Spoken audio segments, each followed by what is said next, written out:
ఎనిమిదవార్డు అభివృద్ధి అన్న లక్ష్యమని కాంగ్రెస్ పార్టీ కౌన్సిలర్ అభ్యర్థి చౌటి జగదీష్ అన్నారు. ఎనిమిదవార్డులోని గడప గడప తిరుగుతూ ప్రచారం నిర్వహించారు. ఈ సందర్భంగా కౌన్సిలర్ అభ్యర్థి జగదీష్ మాట్లాడుతూ 8 వార్డులోని సమస్యల పరిష్కారానికి కృషి చేస్తారని అన్నారు. చేతి గుర్తుపై ఓటు వేసి గెలిపించారని ఆయన ఓటర్లను కోరారు.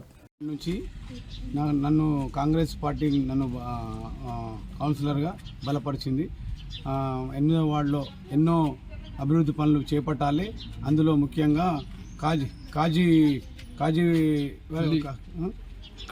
కాజిపల్లి గల్లీలో కరెంటు సమస్య, బోర్ సమస్య, మళ్ళీ రోడ్ సమస్యల్ని, మళ్ళీ అదే కాకుండా ఈ పక్కిరివాడ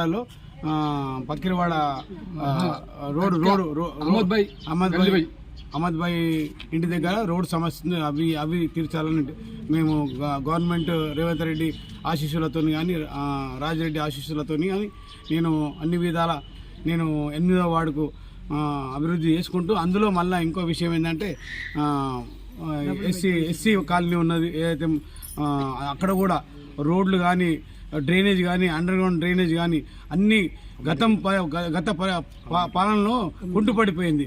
మళ్ళీ కమ్యూనిటీ హాల్ కానీ ఇవన్నిటికీ నేను గవర్నమెంట్ నుంచి రేవంత్ రెడ్డి ఆశీస్సులతో కానీ, రాజిరెడ్డి అండదండలతో కానీ నేను అన్ని విధాల డెవలప్మెంట్ కానీ అన్ని చేయడానికి సిద్ధమున్నా.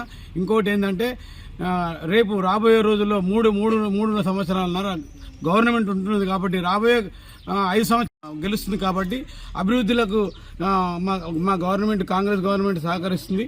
అందులో విషయంలో నేను అన్ని విధాల మీకు అండదండలు, ఇక్కడున్న 8వ వార్డు ప్రజలకు అండదండలుగా నేను నిలుస్తూ వాళ్ళ ప్రతి ఇంటింటి సమస్యలు కానీ నేను ఎదుర్కోవడానికి, డెవలప్మెంట్ చేయడానికి, వాళ్ళ బాగోగులు చూసుకోవడానికి నేను 100%గా వాళ్ళకు హామీ ఇస్తున్నా.